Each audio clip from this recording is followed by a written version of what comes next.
Hello and welcome to Friday Lines. I'm your host, Luke O'Brien, aka OB. Friday Lines is brought to you by Little Birdie TV and topsport.com.au, Punting Form and Manscaped, all your essential items for life. Joining me today for all things AFL is MG. Welcome, MG. Thanks, OB. How are you, mate? Good, thank you, mate. And the doyen of rugby league, Toprope. A little bit under the weather today. How are you feeling there, Toprope? Look, been better, OB. Been better. I'm feeling as bad health-wise as I was punting-wise when the total finished 44 after backing the over 44 and a half last night. So things going real well up north. There's only one way you can go, and that's on the improve. But MG, AFL, been a big week. Queen's birthday Monday. Collingwood were outstanding against Melbourne. Melbourne have certainly got their issues now. Max gone 4 to 6 weeks, but the syndesmosis can linger. Fight MND, one of the great charities, raised over $2 million for that. 10 people down the slide. The blue beanies were everywhere. It was a good look. Paper tickets are back. Gill's listening to the fans. The AFL is. I think the AFL's back. Last night, obviously, Richmond 81 defeated the Blues 66. The crowd only 50,000, a little bit disappointing on the back of the Thursday night crowd last week of just under 22,000. You were there last night. How did it come across? Yeah, it was. I know there was some inclement weather, we'll call it. There was some light rain, and it wasn't overly cold. I don't know, OB. What was the crowd expected going in? I would have thought they would have comfortably gone into the 60s, maybe 70,000 for a Carlton side that was up and about, and a Richmond team that caught fire. All of a sudden, won 6 out of the last 7. So I thought the crowd was probably 10, at least 10, maybe 15 light. Thursday night football, it's probably. I don't know. It's still in the question mark box for me. But yeah, two Melbourne sides at the MCG. I thought they should have got a better crowd. But again, OB, it's a standard of footy, I think, that's keeping them away. Gill can smoke and mirror all he likes with paper tickets and crowds, parking and all this kind of stuff that he wants to roll out. But at the end of the day, the standard of football is what brings the people to the crowd. And if that improves, then you'll get the crowds back. And we'll move on pretty quickly after that.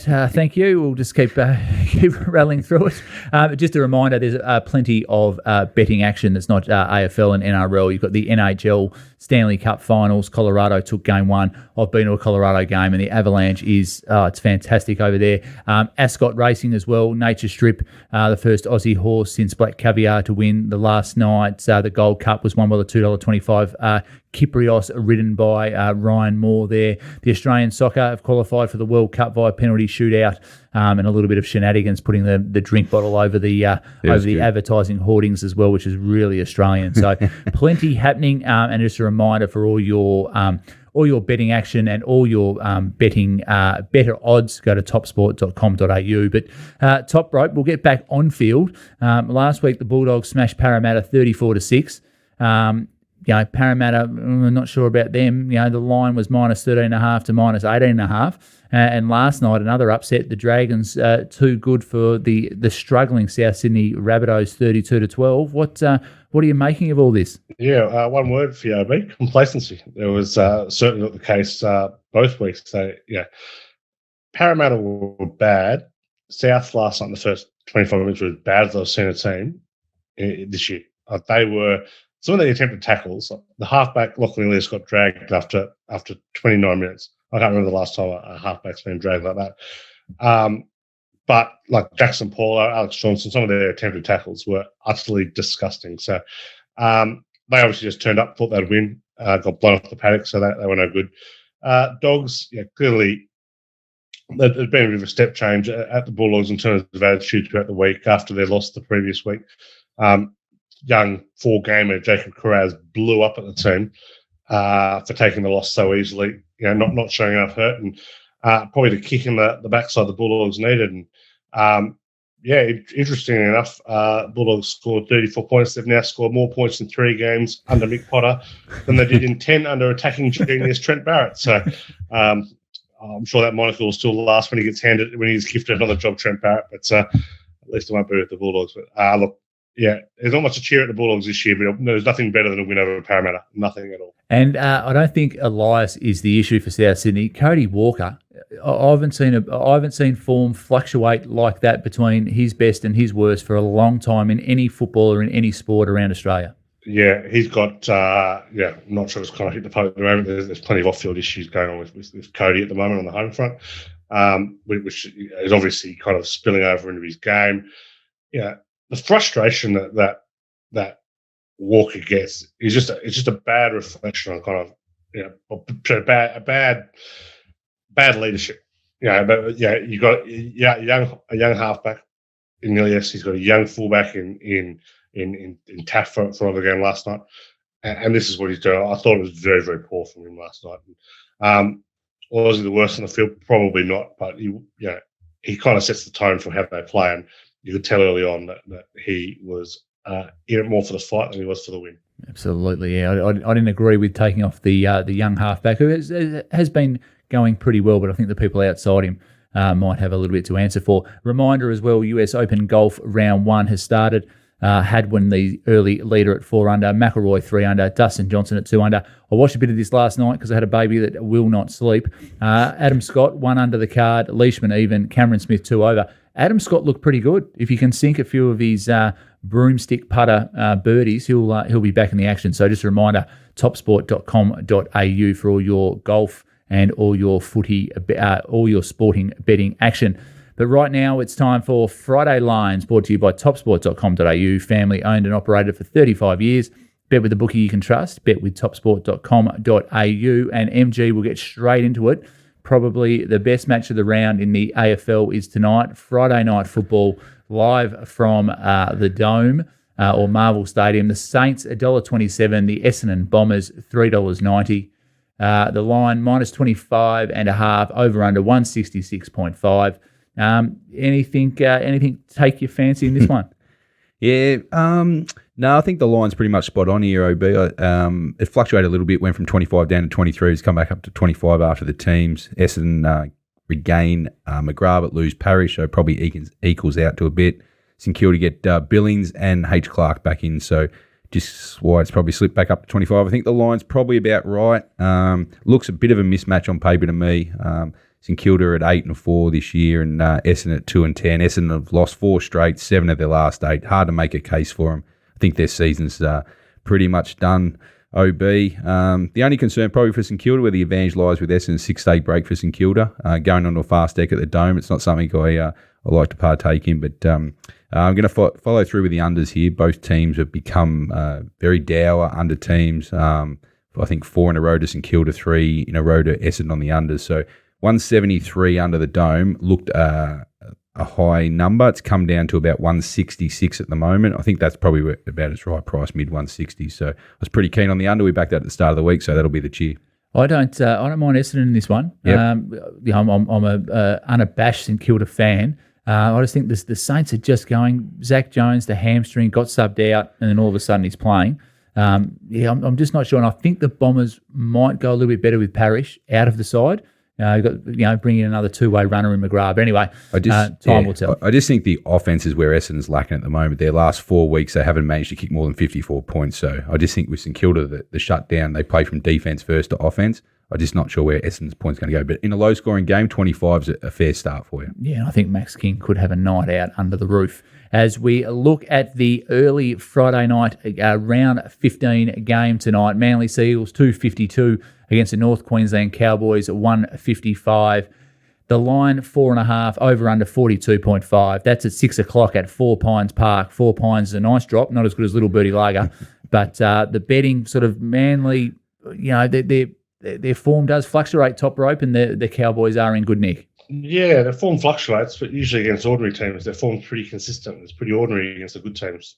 Manly, they've beaten one team in the top 8 this year. It goes back to Canberra a long way back. So, that's one team outside the bottom 4 in Canberra was their last one there. So, they've had a pretty consistent run of getting beaten by the bad teams, getting beaten by good teams, struggling against the bad teams. Cowboys, underrated by the market all year. They've covered 11 of 14, covered 6 or 7 road games, 8 of 12 as a road favourite. I will be on North Queensland laying the points here. And I think there's a sneaky bet on the over here. Manly are a pretty big over team at Brookvale when they're an underdog and at night. So I will be playing the over reasonably small and backing the Cowboys at a decent crack. And for all the punters out there, it's good when Toprope likes something so early on a Friday night as well. You get right into it at 6 p.m. So stay tuned for that one. The second AFL match we'll look at is the Port Adelaide Power against the Sydney Swans at Adelaide Oval on Saturday afternoon. The Power $2.24, the Swans $1.67, the Lions 6.5, over under 160.5. The big Budwar is back in the side.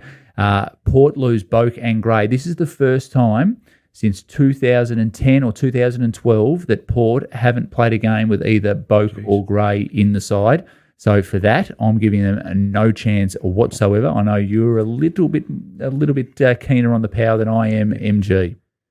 Yeah, big stat there, OB. One I didn't have written down, but Franklin back obviously for the Swans is a big in. And on the team changes alone, Sydney been pretty well taking care of the market. They was open 1.5 favourite now to 6.5, so it's been a pretty big push for the Swans.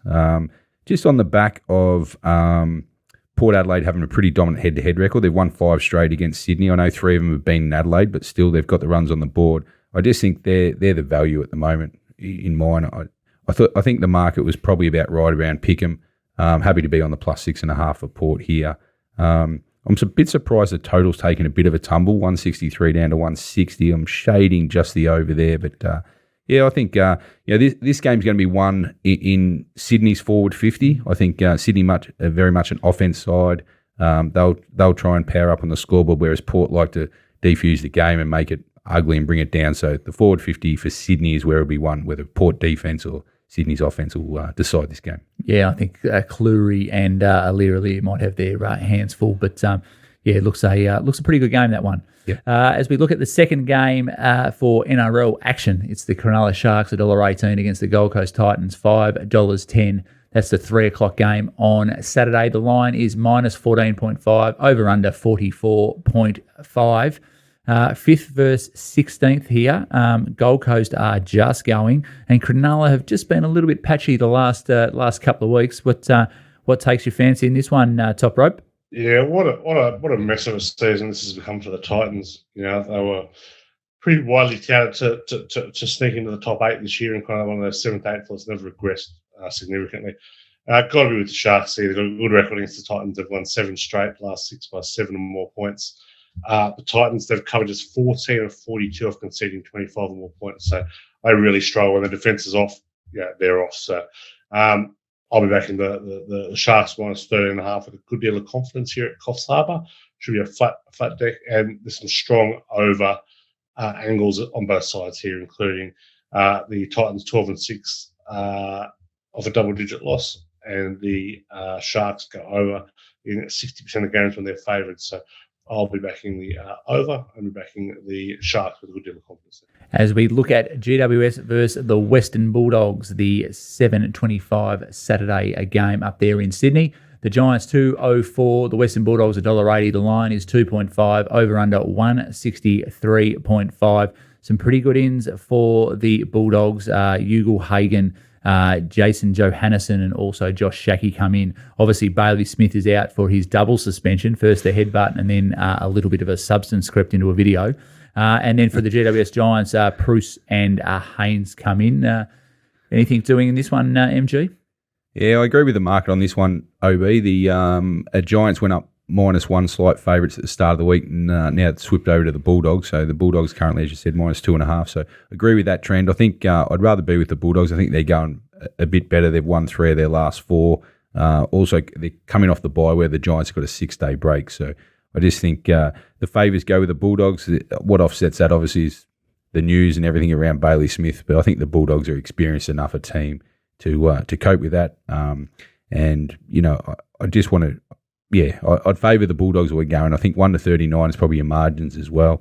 I want to shade the over. I think the market's probably not far off. I just think the history of the two sides, 4 out of the last 5 have gone over. So around that mid-160s, that would be the play with the Bulldogs for me in this game. And I think Bailey Smith has been the off-field distraction, but also on-field. He's been in some terrific form, so they have to cover that. If you look at the VFL this week, Lockie Hunter back playing VFL, which is good for him, and Josh Bruce as well coming back in. So that they might get on a little bit of a roll in the back half of the year. I haven't been a fan. I know you certainly have liked them early.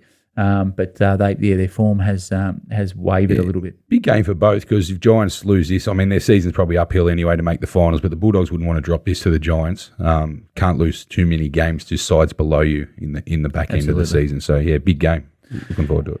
As we look at Canberra Raiders, the Green Machine up against the Newcastle Knights, Sunday early game there at GIO Stadium. The betting is the Canberra Raiders $1.27. Newcastle Knights, $3.80. The line minus 10.5, over under 42.5. It's 11th versus 12th, but the Raiders are probably going slightly better than the Newcastle Knights at the moment, Toprope. Slightly better, OB, but I don't know if they're 10.5 points better. This line looks very big, and I've got a bit of an upset alert on this game. The Knights have played the Raiders very, very well in recent years. They've covered 7 of the last 9. They've won the last 3 off the stick. Most of their wins have come as an underdog. Raiders very poor at home as a big favourite, covered just 3 of 9 when favoured by 8 or more points, covered 13 of 34 at home. The Knights tend to bounce back off a poor defensive showing, covered 6 of 9 off conceding 40 plus. Look, I don't like this Newcastle side at all, but I will say this: I think they've been significantly underrated in this matchup. I'll be on the Knights here, and I'll be on them to win straight out. And Kalen Ponga, his form, he played pretty well in Origin 1. How's he been going lately? He's been trying hard in a pretty ordinary side. The fitness cloud hanging over him for this one, but Adam O'Brien, the coach, expects him to play.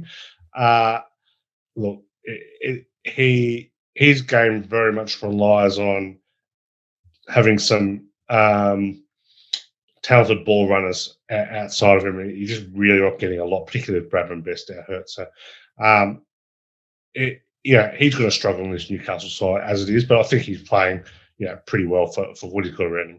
Yeah, very good player, that's for sure. As we look at the remaining 2 games for AFL action, the West Coast Eagles $7 against the Geelong Cats $1.11. The line 39.5, over under 145.5. This market looks a little bit one-sided when you've got McGovern, Sheed, Rioli, Yo, and Petrocelli coming back into the side, all first line, first graders and first liners for the Eagles. Anything doing there for the? Yeah, market's corrected itself from 48 down to 39 as a result. Yeah, some big ins. Fitness is probably an issue with the West Coast, and also where their season sits at 1-11. Both off the bye, so that can obviously, have some factor. Tough road trip for Geelong going all the way to Perth. Not a game I want to get involved in. Also, there's a bit of weather around as well, so it's seen the total drop from 152 to 145. So, yeah, I'll stay out of this one. There's better bets around for the weekend. And the last game we'll look at is the Gold Coast Suns $1.18 against the Adelaide Crows, $5 up there at Metricon Stadium. The line minus 28.5, over under 165.5. Anything doing there? Yeah, no, I think the line's probably about right. It's fallen a little bit, 30 down to 28. I couldn't come into Adelaide, but it's a big line for the Gold Coast, so I'll probably look to back the unders in this game. I don't think there'll be as many points as what they see, so we sent out this tip a couple of days ago. It's fallen from 168 down to 165. I think it's got a bit more to squeeze out. I think more lower 160s here. So under for me, and leave the line. Beautiful. As we look at the remaining NRL games for round 15, and this one looks a beauty tonight, Toprope. The Storm $1.18, Brisbane Broncos $5.15. The line minus 14.5, over under 42 points even there. That on paper, that looks a little bit more even than that. Yeah, I think the loss of Adam Reynolds really hurts the Broncos here. I'm not sure Payne Haas has any certainty to play either. I'm on the minus here, OB. I think the minus is there's no bigger dominance in Australian sport than the Melbourne Storm over the Brisbane Broncos. They've won 30 of 35. The last 10 covered 9 straight, covered 22 of the last 28. Got to be with Melbourne. He would be a bit more confident that Pat was playing, but he's not playing. He's got COVID. But Melbourne for me. As we look at the next game, is the Warriors $12 against the Penrith Panthers, $1.04. The line 25.5, over under 44 points flat. The Warriors season going from bad to worse. Yep. They're debuting a young halfback. He's going to get absolutely targeted all night. not an ideal game. I'm not sure Stacey Jones has pulled the right route on this one, but probably could have given him another week. Got to be with the Panthers here. They win this by as much as they want. This game's at Redcliffe, so not even really a Warriors home game. They've covered 6 of their last 7 when favoured by 16.5 or more. They seem to have really switched on against some of the poorer teams, which was a bit of a knock on them earlier in the year. Got to be a penalty. Probably match of the round for the NRL was the Eels, $1.77 against the Roosters, $2.08. The line minus 1.5, over under 40.5. Both teams have been their form has fluctuated this season. The Eels coming off a disappointing loss to the Bulldogs last week. Anything for the punters out there in this one, Toprope? Not a lot of confidence, but I will say I was surprised that the Roosters or underdogs got a great record against the Eels, and they do tend to bounce back off a loss. So I'd definitely rather be with the Roosters, but can't make a huge case for them. But Parramatta's favourites this one, no thanks. And the final game of the round is the in-form Canterbury Bankstown Bulldogs at $1.78. The West Tigers $2.05. The line at minus 1.5, over under 40.5. Just a little stat for you here, OB. This will be just the 5th time in 4 years Canterbury have been favourites. The next closest, the New Zealand Warriors, they've been favourite in 23 games over the last 4 seasons. So that's how little Canterbury are favourite. They're 1-3 against the spread in their last 4. I have no idea how they're favourites in this one. You've got to be with the Tigers at odds against you. That's I love a stat. I'm a bit of a champion data man myself, and I love a good stat, and that's a beauty. Thanks, Toprope. Waited to the end of the show, but we've come through. We've come through for the goods. Keep the punters interested anyway. That's great. just fighting for survival. I don't need any laughs in this into the mix either, hero. But well, we'll let you go. Thanks, Toprope. Get on the VIX. Get the data, rub a bit of VIX into the chest. But a reminder, you can locate the GGOA for $22 a week in the Little Birdie Live shop for all your NRL betting action, and the AFL Stings are in the Little Birdie Live shop for $22 a week as well. Toprope, thank you, mate. Have a great weekend. Plenty of sport around. US Open golf. I know you're a big fan up there, but get well and have a great weekend. You too, OB. You too, and good luck to all the listeners out there. And MG, I know you spent a bit of time with Nikki last night, so you might need to go home and have a nice rest and get the ears humming along again. Yeah, she'll love that. The back and slap between you two is always interesting. But yeah, you could have taken my seat last night and helped me out. Thanks for that. I think she'd go to the opening of an envelope. So good to see her front and centre at the Carlton 81-82 reunion last night. But that's a wrap for this week for Friday Lines. Thanks to MG and Toprope. You can follow us on YouTube. Find us in the Apple Store, on Spotify, SoundCloud, wherever you listen to all your good podcasts. Follow at Little Birdie TV on Twitter or Instagram.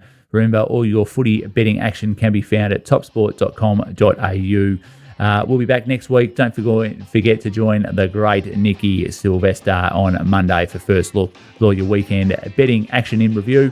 But have a great weekend. Punt well, punt responsibly, and stay warm.